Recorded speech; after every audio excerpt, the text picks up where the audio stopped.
right. Good afternoon, everyone. Thank you for being here. As you know, the council will be voting to override the mayor's vetoes of Introduction 586A of the How Many Stops Act and Introduction 549A to ban solitary confinement in city jails. Public safety is a collective effort, and these two critical bills will bring much-needed transparency to policing and bring an end to harmful practices on Rikers that inflict long-lasting physical and psychological harm. Both of these bills were passed by the council with a veto-proof majority because we're united in the belief that all New Yorkers deserve transparency and safety. The legislation we passed are equally important steps to advance safer communities and confront the legacies of injustices in our city. We look forward to the successful implementation of the laws, and with that, we will take on-topic questions. Thank you. Madam Speaker, the mayor said earlier today that if the council overrides successfully, which appears likely to say the least, he wants to sit down with the council after the fact and try to convince you and the rest of the council to eliminate the level 1 stops from the reporting requirements. Is that something you would do, and is it even possible to amend the bill any further than that? We are not looking to amend this legislation. We believe that level 1 encounters should be a part of the scope, and we have a standard, uniform process to report this, and that there be no underreporting of the stops at all. But we do look forward to working with the administration on implementation, and we've got time to do that. Hi, Liz. So the mayor has spoken about the disagreement over these bills by saying that the council doesn't understand what it's doing, and that this is a misunderstanding between these two branches of government. Is that how you would describe it? Do you think the mayor is also misunderstanding, or would you say this is actually a strong philosophical disagreement between the council and the mayor on these two criminal justice issues? Thank you, Liz, for the question. Well, first of all, I reject any suggestion that we lack the understanding of the day-to-day work that we do. So I reject that notion completely. If there is any misunderstanding there at all, I believe that everyone should take responsibility for their own misunderstanding. I believe that my members understand what they're here to do. They were elected to do that, and they represent their districts very well in that particular implementation of what they do day to day. So I don't agree with the suggestion that we don't understand what we do. Is this a philosophical disagreement then? Well, it probably is. And to that point, I would say that we didn't have to get here. We had a lot of time to talk about this legislation. And the public advocate can tell you that. He's been around a lot longer than I have. When it comes to actually both of these bills, they have been in talks for a long time. So we really didn't have to get to this, to this point at all. In my humble opinion, all of the questions should have been handled way before we ever voted on the legislation. And there should have been a complete understanding of what we were doing going forward by the administration. Thank you. So this weekend, as you know, the mayor invited city council leaders, elected officials on the arrival of the police department in an attempt to try to sway their decision. Do you think that impacted anything at all and changed the minds of any elected officials or the decision today? Thank you for the question. I think that the invitation was a good invitation. And as you know, a lot of my members are, fairly new. They've been in for 2 years. So unlike myself and some others, I've been around a long time. So even as community board chair, we've had an opportunity to engage and partner and do great things with our precincts for a long time. A ride-along has been one of those in the past. So for my newer members, I think it was a great thing for them to do. For some of the members that have been around, because because of what's been going on with the talks around the legislation, it was a good thing for them to do as well. So I absolutely appreciated the invitation thoroughly, and it looked from what I saw that all of the members thoroughly enjoyed, that's relative, but got a lot out of it from their own perspectives. Do you think it impacted any decisions for today? You going to come into hearing with us today? I'll let you answer that yourself when you watch the hearing. Thank you. I guess it was going to be 4 years ago now. You were the chair of the Public Safety Committee. There was a push to cut funding from the police department budget. And the people pushing to cut funding from the police department budget cited a litany of complaints, many of which have been sort of brought up again as part of this process. That effort failed. This effort looks to succeed. Can you talk a little bit about how and why you think the politics of policing on the city council have shifted over the last 4 years? Well, the quote-unquote politics, the body has changed. We'll start there. In the council, different experiences as well. Over the years, we've experienced a lot in this city, and I spoke about it the other day when I spoke about the impact of the pandemic, which I believe had a lot to do with a lot of the politics that were going on in the past also. We've seen over the course of this administration, we have seen statistics rise where we didn't believe that after the stop and frisk laws were concerned that this would be happening, but they are. So we've had to refocus and take a look and readjust ourselves when it comes to the policies and the timing and all of that. The mere fact that percentages have gone up and 97% of people that are stopped are black and brown people, that's significant to this city. It's significant to a tremendous population in this city as well. So it's made us take a look at things in a different way because of the statistics and because of the circumstances and because of the council. You just said the statistics have made you, I'm sorry. You may. Sorry. Yeah, I just wanted to make sure that we don't conflate things. So those are, in addition to what the speaker said, and there's two different things that were being discussed at that time. That was one thing. This is something totally different, addressing a totally different issue. So I just want to make sure we don't try to conflate those two kinds of conversations.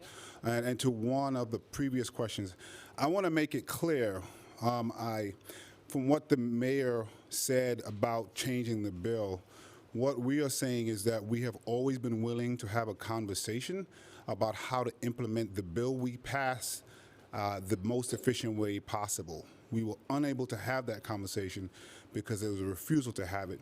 Every time we had the conversation, they would say, we just don't want to do level ones. That's not a compromise. That is a gutting of the bill. And so we have always said, we need this information. Let's figure out the best way to do it. And the misinformation about how to do it, telling people that an officer will have to stop what they're doing to fill out a form is not a good faith effort to have a conversation. When everyone has made clear that's the administration's decision. We have laid out a plethora of different ways that officers can do it, whatever is the best and easiest way for them that doesn't interfere with immediate work that they're doing. It is not a prevention of police work. It is actual police work that's in the patrol guide, and we took that framework.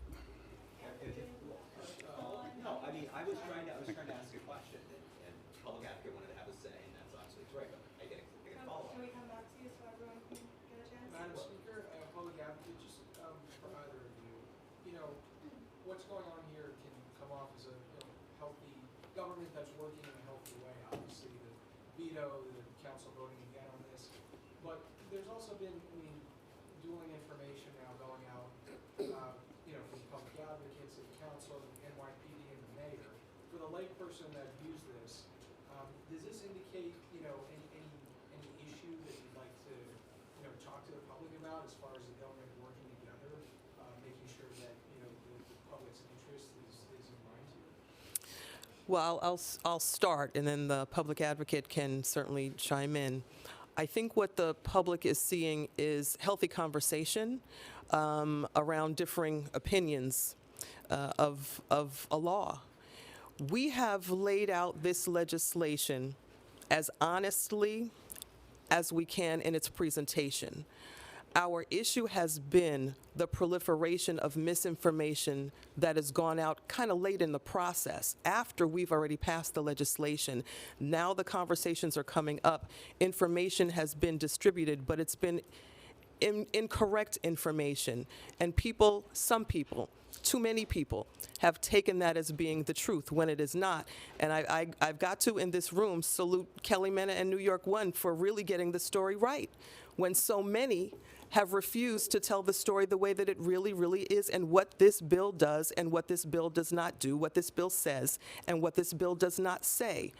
The quote-unquote messaging around paperwork seems to have been the theme of the day.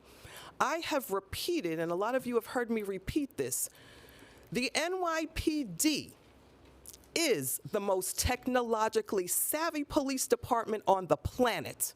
They have the best of the best on the job, the best of the best taking care of New Yorkers, the best of the best partnering with the New York City Council and others.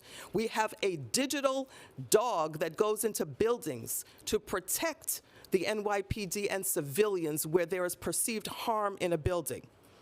What we have asked for in this simple data reporting bill is for an upgrade to a smartphone that, for all intents and purposes, the force is already using. The public advocate gave a great example at my press conference earlier today, and actually stood there as any police officer would and gave me, what was it, like a 2-minute question? It's actually under 10 seconds. Under 10 seconds, he asked me he put something, I'll let him do it because he did it so well. And I answered him by a simple yes or no. You appear to me to be ... to grab demographics within a couple of seconds. The resistance to this legislation is disturbing. The resistance to truth-telling of data, of who is being stopped in the city of New York, is disturbing to me. It should be disturbing to everybody. There should not be resistance to telling the truth about who's being stopped in the city. There should not be resistance to finding out the facts of who is being stopped and why. And the mere question that we are looking at so much resistance and misinformation should disturb everybody. Do you trust the mayor to run the police department? It sounds like. Well, I feel like this is. You said it's disturbing, Madam Speaker. You said the administration's behavior in response to this legislation is disturbing. You said that you brought this legislation forward because you're concerned about the statistical, the increasing number of stops, the non-compliance with the federal monitor. Do you trust them in the management of the department? I trust the mayor to do right by the people of the city of New York. The mayor, as everybody knows, is a former member of the police department. And I trust his heart to do the right thing. In addition to that, once we override this veto today, I trust that the mayor will come back to the table and talk to us in truth and understanding of what this bill really, really does and what this bill does not do. I'm just going to give the example that I gave, which, as I just said, Madam Speaker, appears to me to be a black woman between the ages of 20 and 65. It was a 911 call. It didn't rise to another level stop. That's it. Whatever time that took is how many seconds. And it'll probably be quicker once it's on a drop-down menu and you are clicking through. Now, what has been disingenuous is that, one, I have to ask that information. The mayor has said we have to get the information. We don't. The patrol guide already says for level 2s, you have to give the appearance. We have to give what it appears to you. That's where we took the language from, and that's why we applied to level 1s. The other, besides the paperwork, so many other things, the idea that if I am trying to find a serial knifer or someone is in trouble, that I have to stop and do it right there, is just ridiculously disingenuous. The real question should have happened not during the ride-along, which I think is a good idea, but it also assumes that council members didn't do research before, which they absolutely did. But how these things are tagged already when officers are finished their tour. And they're tagging many of these. And what we've simply said is, if that is the simplest way for them to do it and not interrupt what they're doing, let's add some drop-down menus. Let's have the conversation about what that looks like. And I'm hoping that is where the conversation will go now that the council is doing what's in the best interest of the public and overriding this veto. But I hope everybody witnessed the questions that are there. All of them can be done by drop-down. Writing something down would be an absolute exception, not the rule. Hi, thanks for the shout out. My question is this a political message that you're sending to the mayor, in particular that the city council also has legislative power when it comes to putting in laws? There's already been the city FEPS fight, and we threatened a lawsuit on that. It seems to be this struggle between who has the might in this kind of legislative, who makes the laws in New York City. Thank you, Kelly. Look, this isn't about any kind of power struggle. We are legitimately co-equal partners and co-equal workers within this building on two different sides of City Hall, period. So there is no power struggle here. We know who we are confidently as the Council of the City of New York. We know the work that we have to do legislatively to ensure that New Yorkers are protected on every level legislatively. So there really is no power here, no power struggle here. We wish that we did not have to stand here in the presence of going upstairs to override a veto. I would not want to be in that position. I know that the mayor would not want to be faced with this either. Who would want that? So no, there's no power struggle here. We are just going to have to work harder at collaboration between both sides of co-equal branches in the city of New York. Just to follow up, do you think that this is going to lead to not as well collaboration? I mean, it seems to be in the last couple of weeks that it's been getting more and more tense. I mean, have your conversations with the mayor been more difficult than usual? No, no. And even, I caught a little bit of the mayor's press conference earlier, and, his stance, even in his press conference today, it was not contentious. We are not contentious towards the mayor, and as I keep on saying, we speak quite regularly. Matter of fact, over this issue, we've been speaking quite a lot, and the conversations have been cordial conversations, but we respect each other to know that he feels one way about this legislation, the council feels another way about this legislation, and that is why we're here today. Morgan, and then Dana, and then Matthew. So police on Saturday said that they have to file paper forms because of discovery requirements. It's required within the Attorney General's office to have the paper form. Do you guys know a lot about this? Are you guys working with the state legislature to maybe make those changes? And Speaker Adams, I was just wondering, do you know how many questions are on the form that police have to fill out on like one stops? Do you want to answer that one? Sure. I'm going to let the public advocate answer the paperwork. For my knowledge, that is incorrect. If they did, it may have to be more about arrests and summonses. Possibly 250s, but my guess is not even that much. Definitely not for the level 1s, level 2s.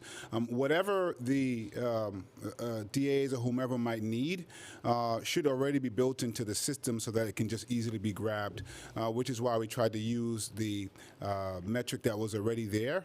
And so, again, as they're tagging videos, a drop-down menu already exists for some of these tags.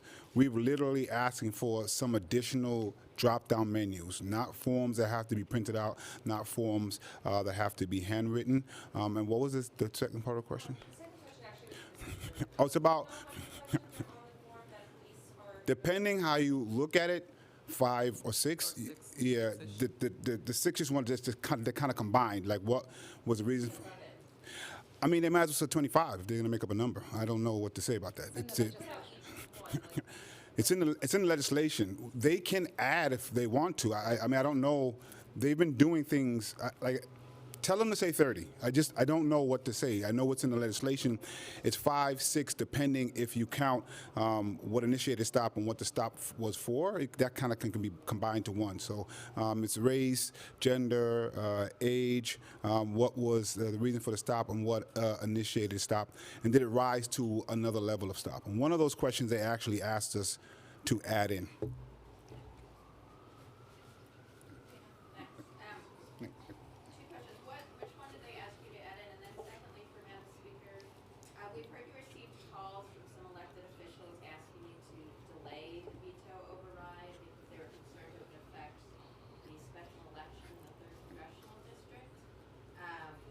You know, and feed the argument that Democrats are soft on crime. Was that a concern, and how did you respond? Nobody asked me to delay response to this action today, so that's not accurate. Do you want to talk about the questions themselves that were added, I can't NYPD? remember which one.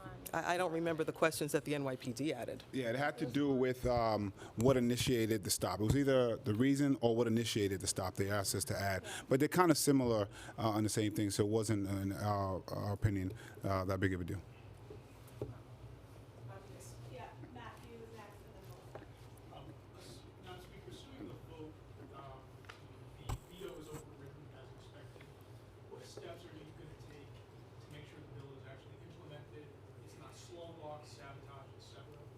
And then the second question is, what's the maximum amount of force, isolation, et cetera, that the Department of Correction can use against a detainee who's violent against staff, other detainees, et cetera? The first part of your question is that we expect the department to comply with the law just like any citizen would comply with the law. The second part of your question having to do with solitary, in the legislation itself, we are asking that isolation not be an issue within the term solitary confinement. Any correction officer still has the ability to restrain a violent offender as they see fit to protect themselves or protect the detainee. What is the offender's or detainee's incentive to, for want of a better term, behave if he or she knows that there's not going to be? That they won't be in a hole? So first, we want to just be clear that we're trying to deal with some of the remaining vestiges of solitary. And so there is some solitary usage that is not talked about, like what happened with Brandon Rodriguez. That's not something they would count, but it indeed was someone being locked in this case, I believe, a shower stall for over 24 hours. And then you have lock-ins, emergency lock-ins that we are learning are being used too often, right? So you have that. It's a systemic that you want to try to address. We also are trying to change the use of isolation to change behavior because, one, it's not changing behavior, and two, it has long-lasting impact. And so what we allow for is 4 hours of isolation to help de-escalate. But we have allowed for a lot of separation to occur from general population to try to do exactly what you said. And so there are privileges that can be taken away from commissary to other things.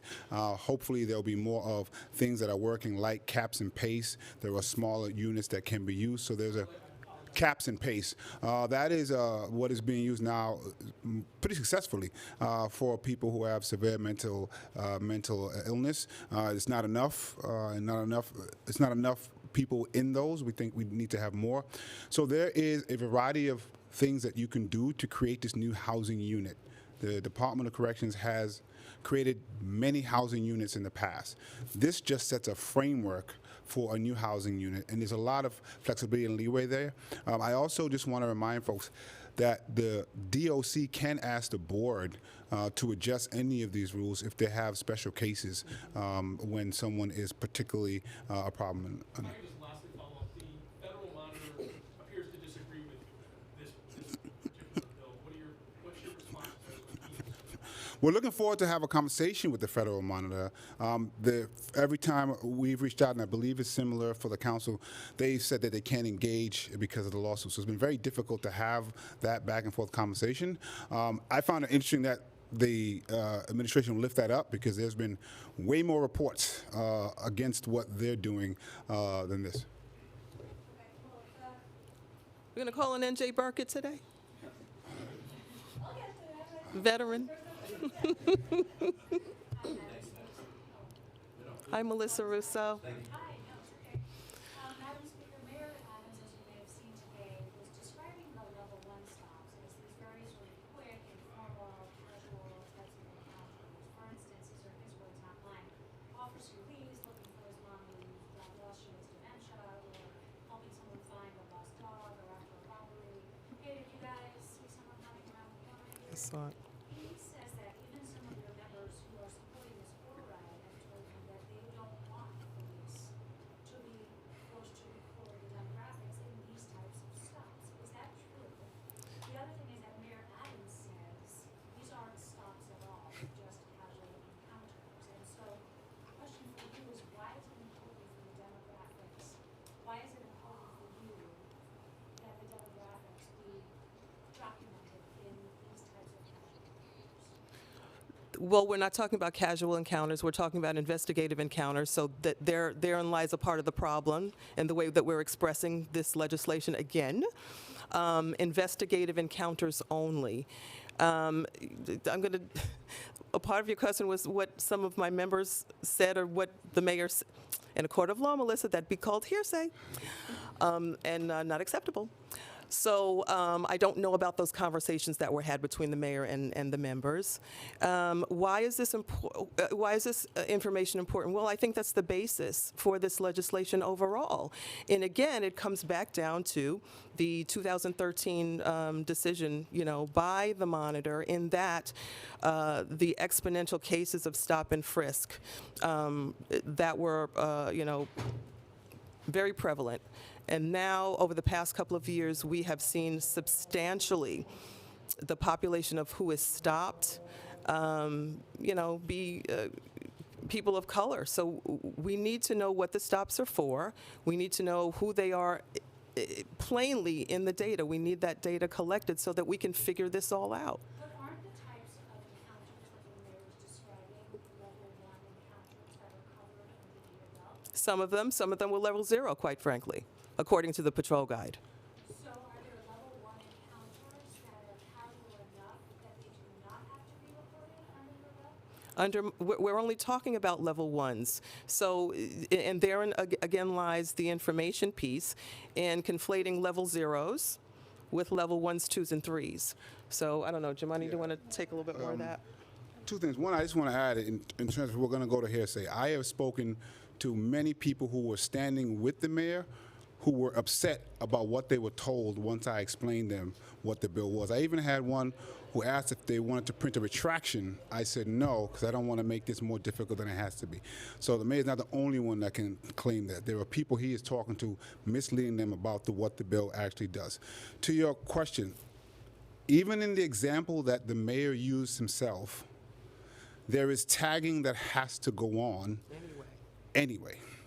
And so what we're trying to figure out, and even to try to have conversations with the administration, when that tagging is happening anyway, what is the easiest way to get this information? If that's not easier, there are several other ways that an officer can get this information. They keep presenting the most difficult and at times arcane ways to do this. And that is something that you have to ask them. So if they choose the most arcane way to do it, you need to ask the mayor and the police department why they did that. But we chose a framework that already exists. In whatever level 1 definition that the mayor uses, there is tagging of video that occurs right now. My apologies, and there's my nose waiting, and I just one last time. So will those types of encounters that the mayor characterized today, the casual ones, what will be required So our in your bill? Our bill very specifically says we do not want general or casual encounters, stops, however you want to call them, to be what is used. We were very clear about that, and then defined what level 1 is. The mayor is now countering that some of those are level 1. If the mayor counters that some of those are level 1, without our bill, officers have to tag that video. So what we're saying is if the officers have to do that anyway, the 7 seconds that I just showed or whatever it was shouldn't be as big of a deal as he is saying. And so we've been pleading to have conversations about implementation. Taking level ones out is not a part of any kind of legitimate negotiation. Talking about how we can implement this in a way that is easiest for everyone is the conversation that we are ready to have and have been actually for a while. I don't. She said she answered the question. I don't understand. I guess what is the question that's not being answered? Oh, I'm sorry, no, I was just. Okay. That's what, Is a level one stop then for you guys? it is an investigatory. It is an investigatory by nature. You're trying to get some information for some reason or the other. It's not. Has already occurred. It's not an address. It's not. Hey, how you doing? It's not even a officer going to a group of folks and saying, how's everything, anything I should know about. That is not attached to anything. So we were very clear about that in our bill. If the mayor wants to bring that up, then ask him if he's already tagging that, because if he's not tagging it, he's violating the patrol guide, and then why are you now violating the patrol guide? We have also gave examples of how we can use a form to get massive information at once so that you don't have to go on tagging a whole bunch of, using a whole bunch of forms. And so these are conversations that they wouldn't have in earnest. It sounds like finally, after a vote, large misinformation campaign with a lot of city resources and an override, we can finally have that conversation.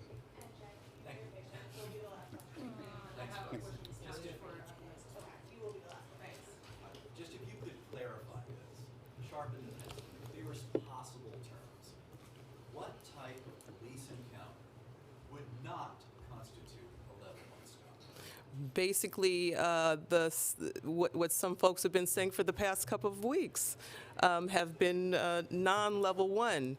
Hey, how you doing? How are you doing? What are the directions to the store up the street? How do I get to the library? How's your neighborhood looking today? What are you having for lunch? Those types of questions have been a part of this conversation as a part of misinforming the public as to what this legislation is saying. So nothing that would be deemed as a part of an investigation. A community affairs officer goes into the bodega every day. Community affairs officer goes into bodega every day, asks the bodega on how's everything going, how are you, anything I should know about. Questions. That is not it. If the bodega happened to be robbed and the officer comes in and starts asking questions, that could be, and probably likely is, a level one encounter, stop, however the mayor wants to call it. But what I think folks need to remember is the reason we're trying to get this data. What if this data shows that there is no problem? Isn't that a possibility as well? The reason that we need it is because we don't have all the information. We have a lot of anecdotal information, and we have the person who was in charge of the remedial process saying that there is a problem, and one of the things that we should do is get more information. When you have, Threes have been called number one. and level threes have been called level twos and level ones. Shouldn't we all want to get as much basic data as we can so we can all look at it and either say yes or no, and if yes, how best to move forward? It's difficult to do that if you don't have the information. If this was 10 years ago, 11 years ago, and we didn't have the data about the abuses and stop, question, frisk, we probably never would have been able to try and address that with a remedial process. If I may add, I just would like everyone also to remember that the NYPD is under federal monitorship for unconstitutional, unlawful stops. Since 2013, this came directly from the judge that said there is so much discretion and confusion within the NYPD, potentially not out of malintent, but that there is a lot of discretion here, that the best way to begin to get at this so that we see the scale and scope of what is happening so we can make better decisions as a city is to get a uniform recording process here. Again, 5 to 6 questions, not narrative form, yes, no, based on observation. They're not asking for ID. In fact, I had a conversation with an officer yesterday who said, well, do I have to get their ID? No. And he said, oh, well, we're good. We don't have a problem. It's really important for us to be focused on we need this data so that we can do our jobs and we can do better jobs. This is a first step in tackling a very persistent, pernicious situation that has been transpiring across New York City. We should be asking different questions. We should be asking, how do we be a better city that ends racially biased policing? That's the question we should be focused on. Thank you. Oh, this one is for you. Ay, sí, Your last one. en español. alcalde está totalmente en contra de este proyecto. Claro. Y no lo hizo. ¿Por qué tú crees que esto es importante seguir hoy? Para ver cómo no sabemos lo que va a pasar, pero ¿qué tú crees? ¿Qué tú crees que importa aquí? ¿Por qué es importante seguir adelante? Bueno, esto es sumamente importante para nuestra comunidad que ha sido impactado por discriminación de las actividades de la policía, ¿no? Lo que estamos buscando aquí es data, es información de lo que está sucediendo en nuestras comunidades, que hemos visto que los contactos de la policía, 98% son comunidades negras, comunidades de colores, que incluyen los latinos. Para nosotros es importante colectar esta información para después investigar lo que está sinceramente sucediendo. Pero el alcalde dice que esto va, lo mismo que estaban diciendo en inglés, pero en español, el alcalde dice que esto va a tomar el trabajo de los policías y que en vez de estar patrullando van a estar escribiendo. No. Lo que dice la legislación es, ellos cuando están en frente haciendo una investigación, ellos no tienen que parar. Ellos siguen adelante con su trabajo y después lo pueden hacer, después de su turno de trabajo lo pueden hacer, muchas veces las policías andan en dos. Si ellos se enfrentan a una persona, hay dos adultos ahí que pueden responder a cinco preguntas que son: yo te veo latina, 30, 40 años, este paro no sucedió nada, terminamos. Eso es lo que estamos preguntando aquí. Es una cosa muy sencilla y sinceramente me siento tan sorprendida porque esto ha sido una situación tan difícil. ¿Por qué están rechazando buscar información de datos? ¿Por qué? Tenemos que preguntarnos.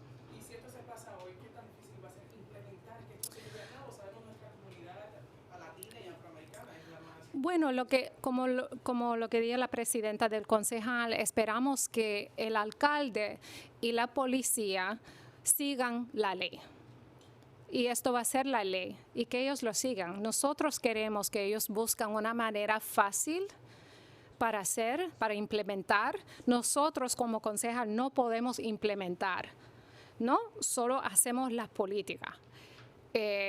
Para nosotros es importante que ellos sigan la ley, siguen éticamente y hacen lo mejor para el pueblo de New York City, que incluye las comunidades más impactadas por